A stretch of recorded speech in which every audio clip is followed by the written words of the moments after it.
নমস্কাৰ। বিজেপিক মহিষাসুৰ আখ্যা দিলে, কিন্তু কোনে? সেই কথা জানিবলৈ আপুনি গোটেই ভিডিঅ'টো চাব লাগিব।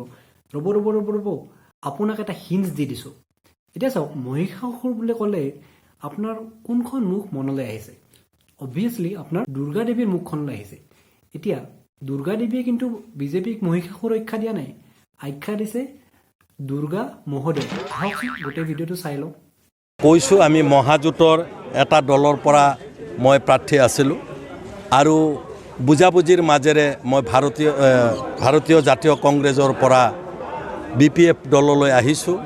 যেহেতু আমি একেলগে মহাজোঁট বন্ধন কৰিছোঁ আৰু মহাজোঁট বন্ধনৰ মহিষাসুৰ ৰূপী ভাৰতীয় জনতা পাৰ্টিক পৰাজিত কৰাৰ স্বাৰ্থত মহিষাসুৰক বধ কৰিবৰ কাৰণে দুৰ্গা দেৱীক যেনেকৈ বহু দেৱতাই শক্তি দিছিল, আজি মহিষাসুৰ ৰূপী হিন্দু, মুছলিম, শিখ, জৈন, খ্ৰীষ্টানকে ধৰি আমাৰ মাজত অনৈক্য আনিব খোজা ভাৰতীয় জনতা পাৰ্টি, সাংবিধানিক সকলো বিষয় মোহাৰি পেলাব খোজা ভাৰতীয় জনতা পাৰ্টি, নাগপুৰৰ সংস্কৃতি আনি দিয়া ভাৰতীয় জনতা পাৰ্টি, দুৰ্দান্ত মহিষাসুৰক বধ কৰিবৰ কাৰণে আমি সকলো শক্তি একগোট হৈছোঁ।